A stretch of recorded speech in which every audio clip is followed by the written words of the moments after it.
I'm going to tell you a story and it's going to change the way you pray. So there's a child and they want something and they ask their parent to get it for them and their parent says not today. And their reaction is to whine, cry, mope, have a temper tantrum, cry themselves to sleep because they're just so distraught.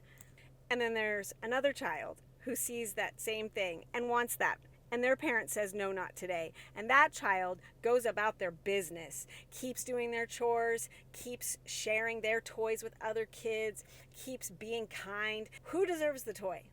It would be very unloving of that parent to go and give that whiny, bratty child the toy they want. That would reinforce negative behavior. That would be sending a very wrong message.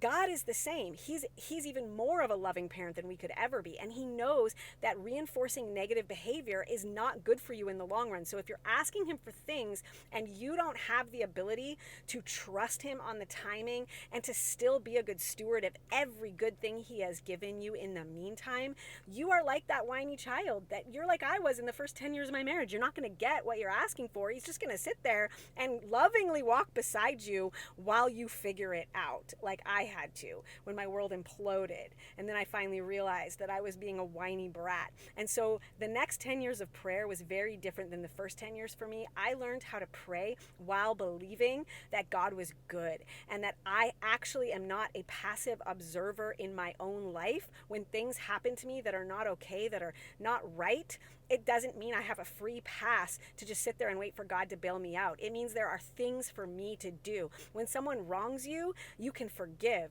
When someone steals from you, you can show up in dignity and refuse to be angry and resentful.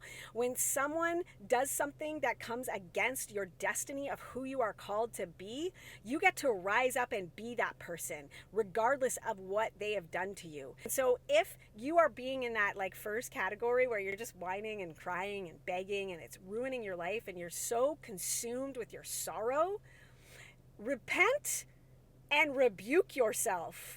God is a loving father and he is not your little genie in a bottle that wants to just wipe away every wrong thing that's ever been done to you with no actual input from you. You are not a passive observer in your own life. You actually have things to do even when people wrong you, especially when people wrong you. When you can live life from that place, it is so free.